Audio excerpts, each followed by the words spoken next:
Bonjour, je vais vous parler de ma playlist, donc de mes choix de livres que j'ai effectués. Donc je suis une ancienne étudiante de l'ESAM, je suis sortie en 2019 et donc le lien que j'ai avec la bibliothèque en retournant, ça a été un peu un plaisir de revoir des anciens livres et des anciennes publications qui m'ont aidée durant mes études et de voir aussi quel rapport j'entretenais aujourd'hui avec les œuvres qui m'ont accompagnée en fait il y a 2 ans et voir comment ça a changé. Il sera surtout question du corps en fait, de notre présence, de notre poids, du rapport au sol et de sculpture aussi au niveau plastique. Et ça, je vais le mettre en lien avec des lectures plus littéraires en fait, parce que la littérature et la sculpture sont vraiment deux pratiques qui m'animent et que je voulais là partager avec vous au sein de la bibliothèque parce qu'il y a aussi un rayon littérature, enfin un roman qui est important. Alors je vais vous parler en premier d'Alina Shkapopnikov. Alors je suis désolée si j'écorche les noms de famille, je peux pas. Donc c'est une artiste polonaise qui travaille pas mal sur justement sur cette notion de corps, d'empreinte du corps et de corps fragmenté aussi. Je sais pas si vous voyez. Donc cette édition-là, je l'ai sortie, elle est assez belle, donc je l'ai sortie des réserves. Donc c'est un papier qui est un peu granuleux comme un papier à dessin et c'est imprimé, on dirait presque une riso, mais c'est pas une riso, avec un beau gris comme ça assez vibrant. Et il y a des impressions sur un beau papier glacé, parce qu'en fait la bibliothèque c'est ça aussi, c'est de pouvoir avoir des belles reproductions d'œuvres et de pouvoir comme ça pouvoir se plonger dans les matières, les textures avec des beaux supports voilà, physiques en fait. Il y a un rapport physique au livre qui est très important et c'est pour ça aussi que ça fait lien avec le sujet qui m'anime. Et je vais vous lire du coup une citation de cette artiste, la manière dont elle parle du travail et ça va faire un peu fil conducteur de tout ce que je vais vous dire. Alors, mon œuvre puise ses racines dans le métier de la sculpture. Pendant des années, je me suis livrée à fond à l'étude des problèmes d'équilibre, de volume, d'espace, d'ombre et de lumière, pour en arriver à ce que je suis aujourd'hui. Rien d'autre qu'un sculpteur qui assiste à la faillite d'une vocation contrariée, car j'ai assumé la prise de conscience de notre temps. J'ai fait appel à mes connaissances du métier, à mon intuition et à mon intelligence pour constater avec une lucidité accrue la misère de mes moyens par rapport à la technique moderne. J'ai été vaincue par le héros miracle de notre époque, la machine. À elle la beauté, les révélations, les témoignages, l'enregistrement de l'histoire. À elle enfin les rêves vrais et la demande du public. Moi je produis des objets maladroits. Cette manie absurde et convulsive prouve l'existence d'une glande inconnue et secrète nécessaire à notre vie. Voilà. Donc il y a aussi 2 autres catalogues que j'aimerais bien vous parler qui est de cet artiste. Ce catalogue-là, il est en polonais, donc je comprends absolument rien. Mais en fait, c'est pas très très grave parce que y a des reproductions qui sont uniquement en noir et blanc et il y a un aspect comme ça très photographique ou en tout cas très lié au dessin, je trouve, avec vraiment un aspect d'ombre et de lumière qui est, je trouve, incroyable. Donc vous voyez, elle est surtout connue pour ses moulages en fait qu'elle fait avec ses propres corps et c'est des extraits de ventre, de bouche, etc. Voilà, donc là, ici. Et donc là, on a la version noir et blanc de ces lampes.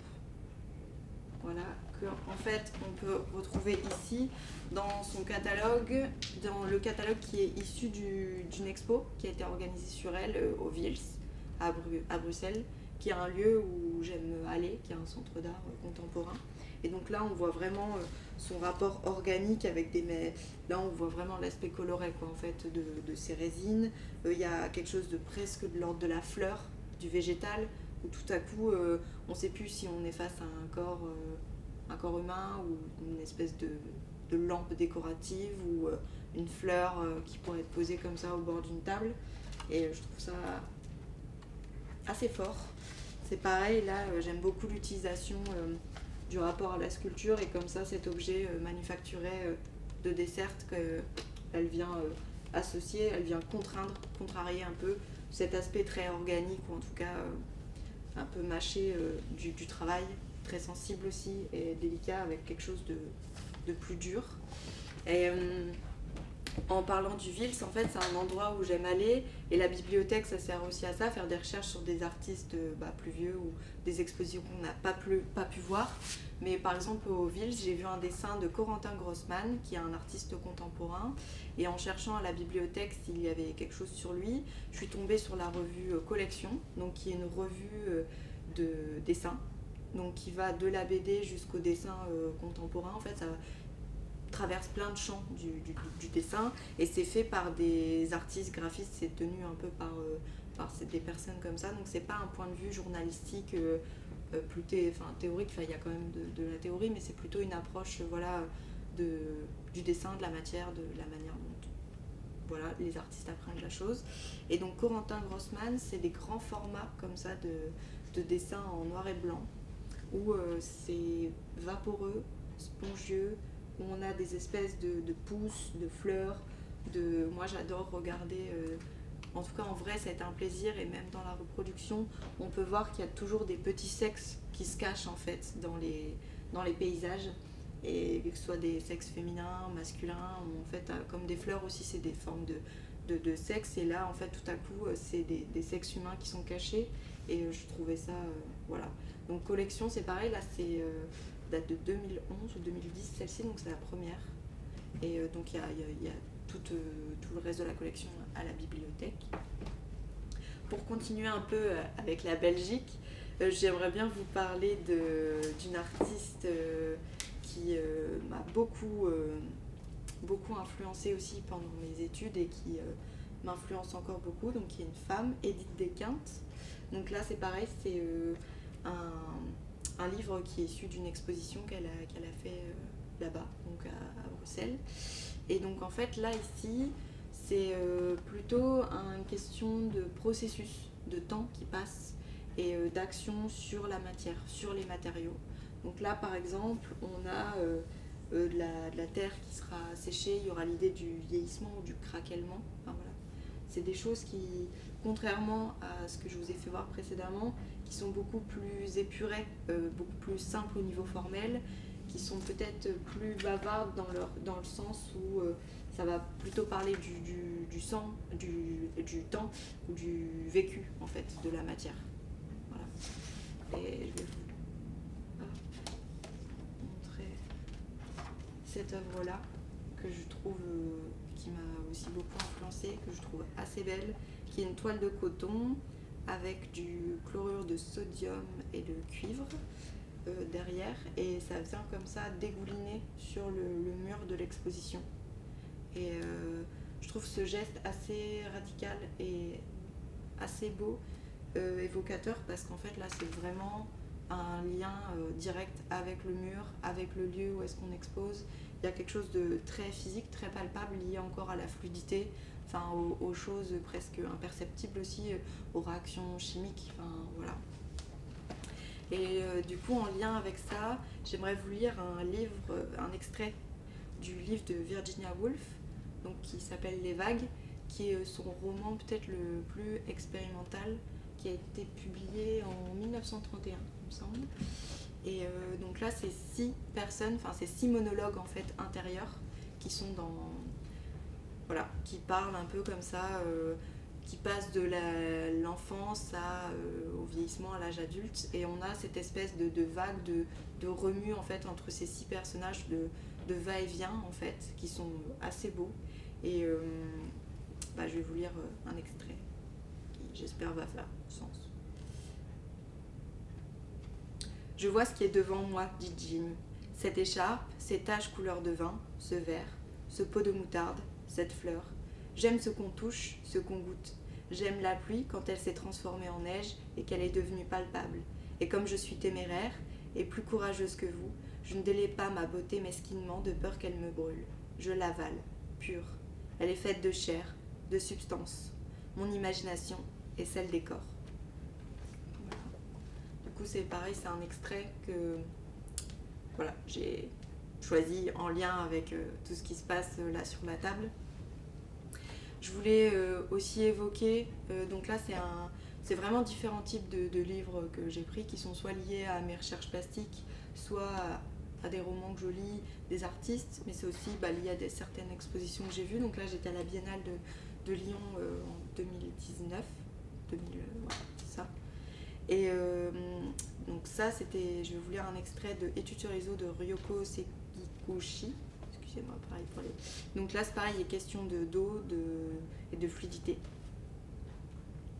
Nous croquons une pomme et le jus du fruit gicle entre nos dents. C'est souvent par le liquide contenu dans son corps que nous percevons la vie du fruit. Le raisin nous offre son nectar, la pomme nous offre son eau, même si nous ne pouvons pas le faire le don de la nôtre. Le liquide coule dans notre corps, c'est le signe que l'on est en vie. Lorsque l'eau est en abondance, nous ressentons que ces fruits étaient encore en vie il y a peu. Leurs cellules sont remplies de ce liquide vital qu'elles perdent peu à peu. Curieusement, c'est l'eau qui soutient leur architecture. Les colonnes de fibres ne suffisent pas. Donc voilà. Et j'aimerais vous parler d'une artiste qui m'a beaucoup qui m'a marqué en fait dans cette biennale, qui est Bianca Biondi. Donc là ici c'est une reproduction, c'est pas exactement ce que j'ai vu là-bas, mais en fait donc j'ai voulu rechercher à la bibliothèque et c'est le seul truc pour l'instant qui était disponible. Et Bianca Biondi, donc elle est née en Afrique du Sud et elle travaille beaucoup avec du sel. Et donc là c'était dans les usines Fagor à Lyon et elle a pris un petit espace et elle a reconstitué une cuisine avec des meubles, voilà, vraiment un espace de cuisine. Et elle utilise un produit qui est très très salé, une sorte pareil, de processus chimique, je pourrais pas vous dire exactement ce qu'il y a dedans, mais voilà, c'est du sel. Et en fait, toute la pièce était très humide et tout était en sel. Donc les objets, les cuillères, et tout était en vie et tout se cristallisait au fur et à mesure par l'humidité du lieu. Et là, il y a vraiment eu une expérience physique liée à cette vue dans l'exposition et j'ai trouvé ça assez touchant de pouvoir aussi replonger, me remémorer tout ce que j'avais vu à travers ce livre. Et donc ce lien aussi un peu avec les fluidités, les choses qu'on ne voit pas, une forme de rituel aussi, parce que Bianca Biondi, souvent, elle a exposé un peu partout dans le monde, et ce qui revient assez souvent, c'est que le sel, c'est utilisé souvent pour chasser les mauvais esprits, peu importe la culture en fait. Donc il y a quelque chose de presque ésotérique, etc. Et c'est des questions qui reviennent aussi pas mal actuellement, sur le devant de la scène. Et ouais. Et du coup, il y a une exposition que malheureusement je n'ai pas pu voir, mais dont la bibliothèque a le catalogue, qui s'appelle Possédé, qui a eu lieu en 2020, donc au MoCo. Et donc là, c'est pareil, c'est un très beau livre qui va parler donc également des corps, mais ici des corps plutôt dits exclus, ou en tout cas déviants, qui sortent des normes, qui vont utiliser les pouvoirs de la sorcellerie, de l'occulte, de la magie, de la nécromancie, voilà, c'est ces choses-là un peu qui sont à côté et qui viennent exprimer du coup leur présence, leur propre corps et leur propre vécu. Donc je vous invite à lire, il y a des très beaux textes et donc il y a une discussion avec les artistes au tout début et à la fin chaque artiste est présenté par des critiques différents aussi, donc c'est bien de voir aussi la plume de chaque critique et de s'intéresser sur les artistes, voilà. Et aussi c'est un plaisir de le feuilleter parce que c'est une belle mise en page. C'est en fait le collectif de graphistes Atelier Tout va bien qui l'a mis en page et je le trouve assez beau avec ses dégradés de lumière. Je pense que c'est important quand même de parler du poids du livre et de la physique du livre parce que c'est vrai que c'est toujours agréable quand on peut, qu'il y a une vraie dynamique dans les livres et une mise en page. Et c'est toujours assez agréable. Et en parlant de dynamisme dans le livre et tout ça, je vais juste vous parler de Zone, puisque c'est une maison d'édition que j'aime beaucoup, que j'ai découvert avant les âmes, mais qui en fait, ici à la bibliothèque, ils en ont beaucoup, donc c'est différents auteurs à chaque fois. Et ce que j'aime, c'est qu'on peut avoir le texte disponible gratuitement en PDF aussi.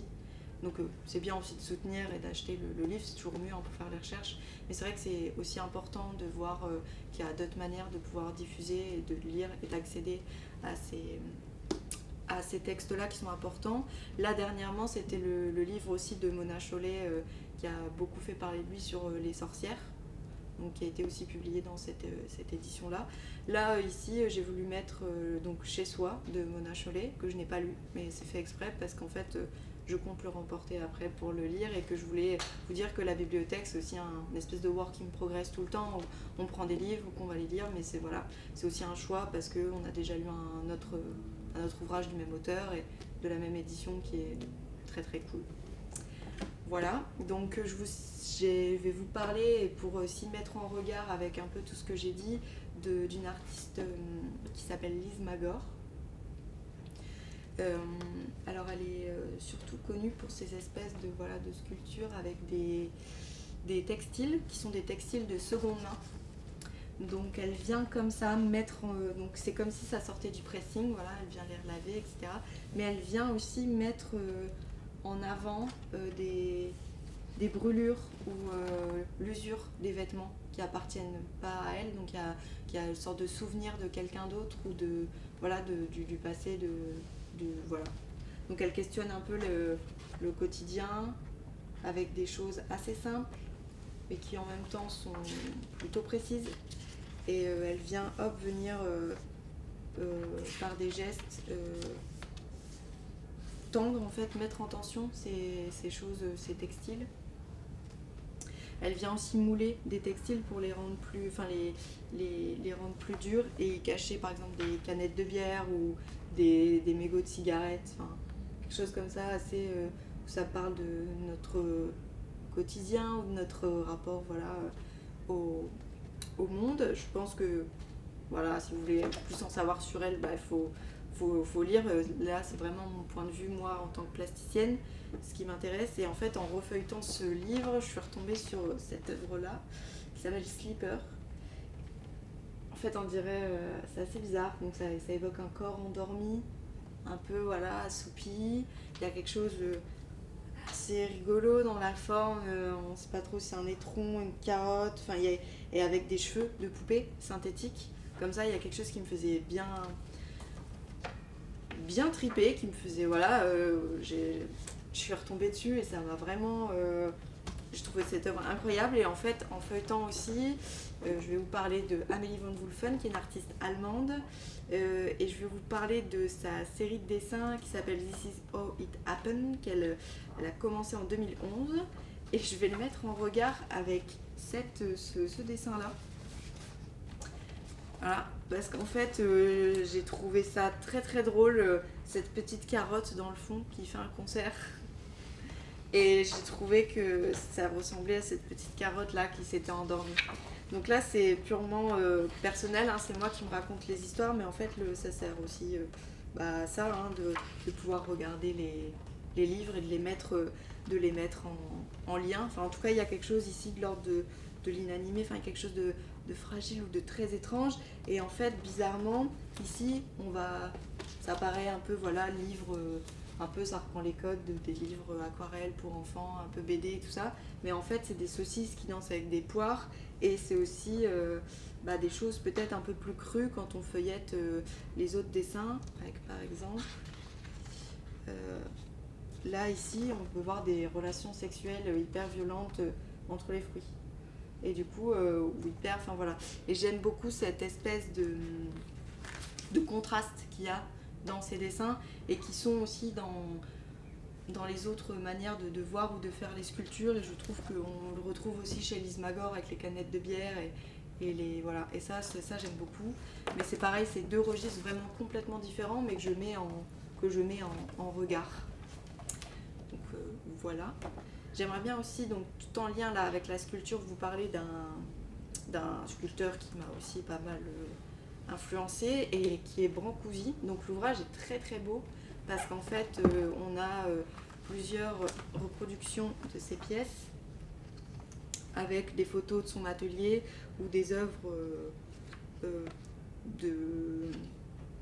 d'autres de ses contemporains. Et à chaque fois on vient expliquer un petit peu, et avant il y a donc des articles sur lui.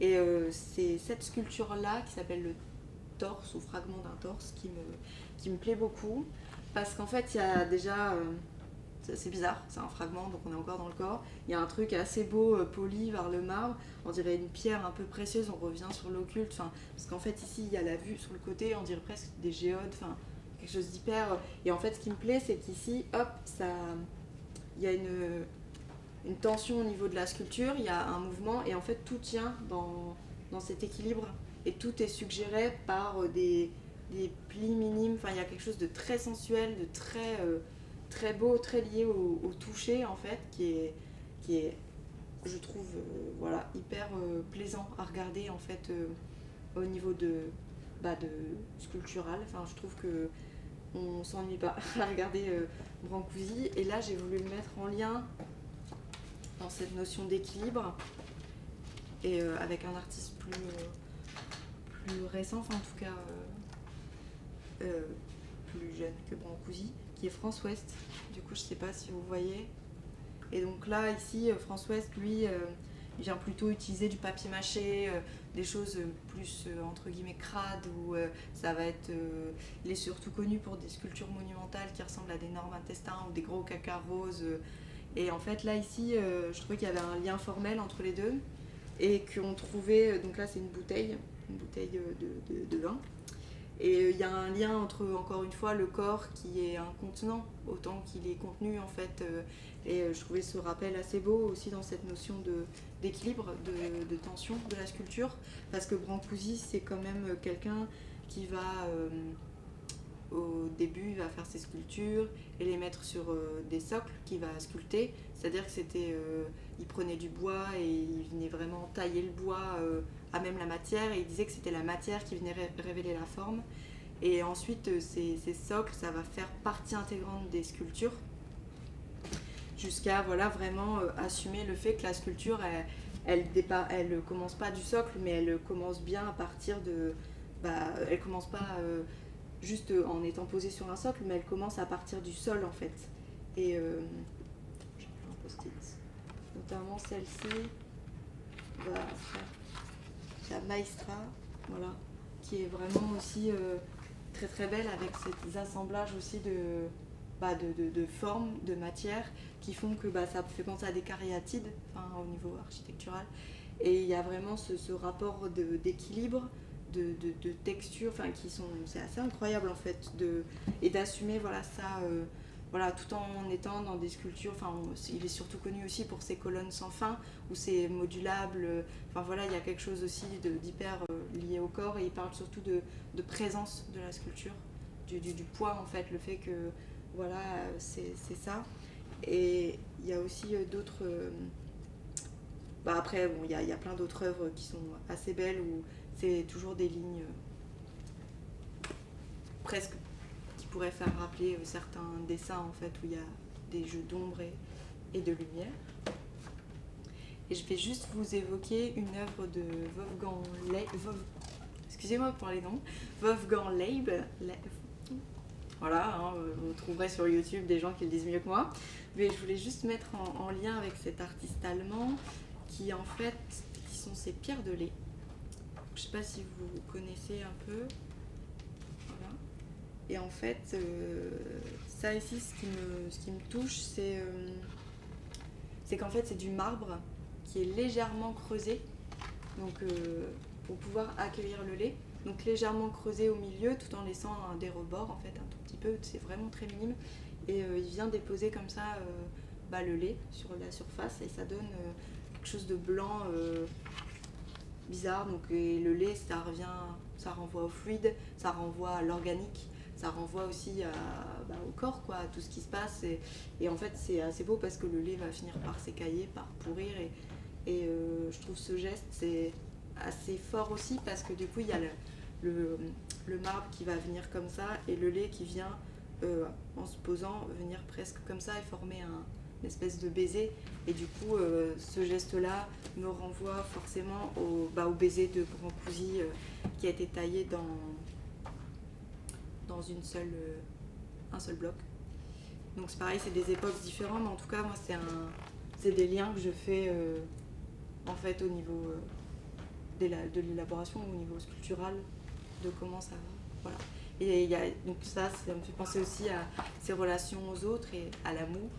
Et en parlant de ça, il y a un livre de Roland Barthes qui m'a pas mal influencé, qui est Fragment d'un discours amoureux.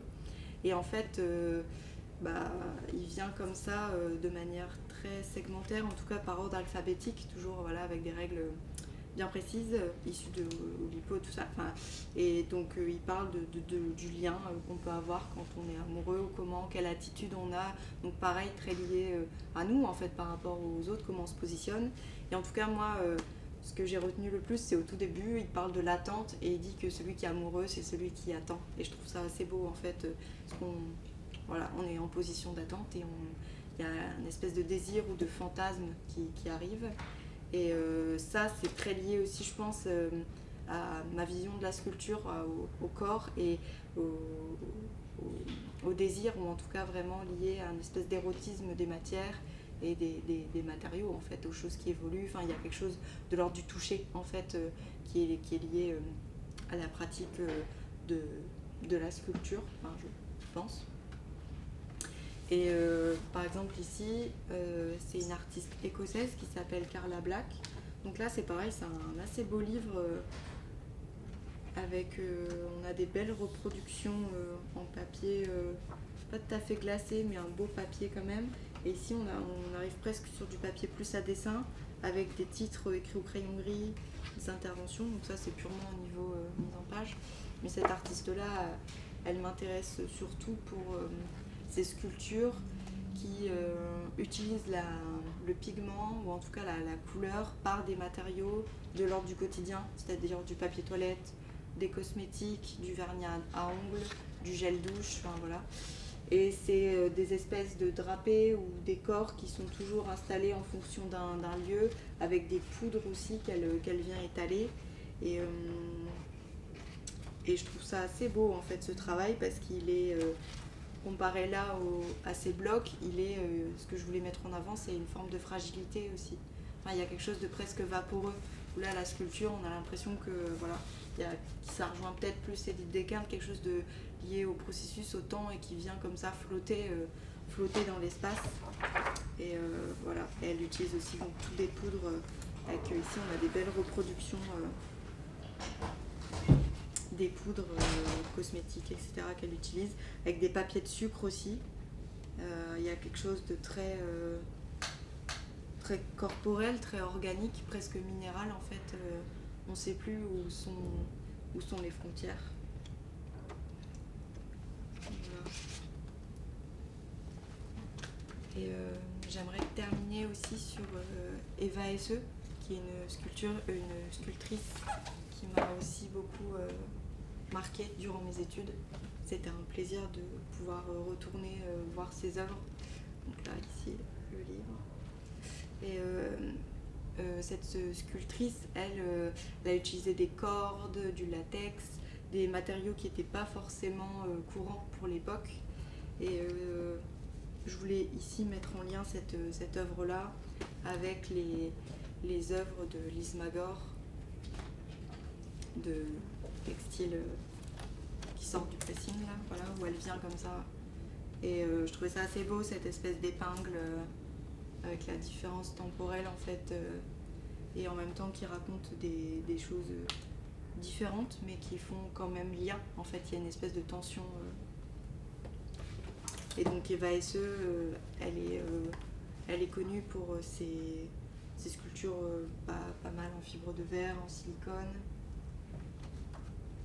Et il y a un rapport comme ça aussi très, très physique, très formel, avec le poids des choses en fait. On comprend le poids des choses en fait. Et du coup voilà. J'aimerais bien peut-être pour finir, donc il y a d'autres romans, je vais juste vous parler de Samuel Beckett, L'Innommable, qui est une espèce de roman, enfin il est très bizarre, enfin il est super ce livre. Je pense que si jamais ça questionne pas mal la notion de soi, c'est quelqu'un qui est incapable de parler, mais qui est incapable de pas parler. Voilà, c'est comme ça qu'on présente aussi un peu le livre. C'est quelqu'un qui est totalement bloqué, qui se questionne sur, ou qui n'est pas bloqué justement, qui se questionne un peu sur l'existence, quand même, sur la présence de soi. Donc on revient aussi un peu sur la sculpture, quoi, sur soi, sur comment on se tient debout, quel est notre rapport au monde, qu'il soit climatique, lié aux chaleurs, aux réactions chimiques et aux réactions aussi liées à nos propres désirs, hein, parce qu'on ne choisit pas forcément ce qu'on désire, mais en tout cas voilà. Et je trouve ça assez beau aussi de questionner tout ça, et ce livre est assez prenant.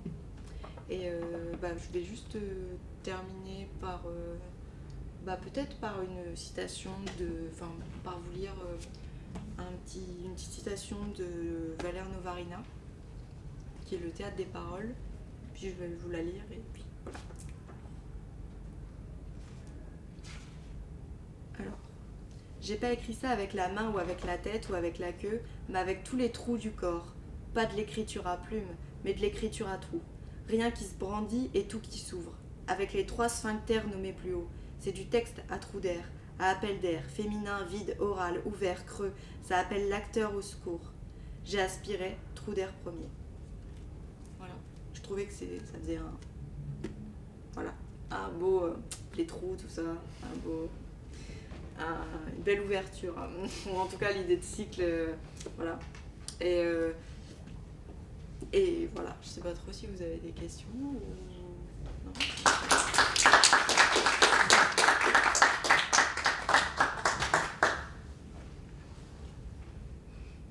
D'autres questions? Non? Ça donne envie d'aller voir les livres. Non, si, juste je l'ai appelé Cake, la playlist, parce que un cake c'est un petit gâteau avec des petits raisins, il y a des petites garnitures dedans, et je trouvais qu'une bibliothèque c'est aussi un endroit où on cuisine, entre guillemets, où on vient créer sa propre histoire et sa propre popote. La cuisine c'est lié au corps, à ce qu'on ingère, ce qu'on digère, voilà, la digestion, lié à l'estomac, bon là c'est un peu ça aussi, tous les livres on les digère, on vient ensuite par la suite extraire des formes qui sont issues de tout ce qu'on a vu et tout ce qu'on a lu. Et les petites pépites, c'est parfois ce que je mettais en regard, et les petites choses sortent de petits éclats inattendus. Du coup ça c'est ce qui m'a donné, puis je trouvais ça rigolo, un cake, c'est l'heure du midi, voilà. Voilà. Super. Merci.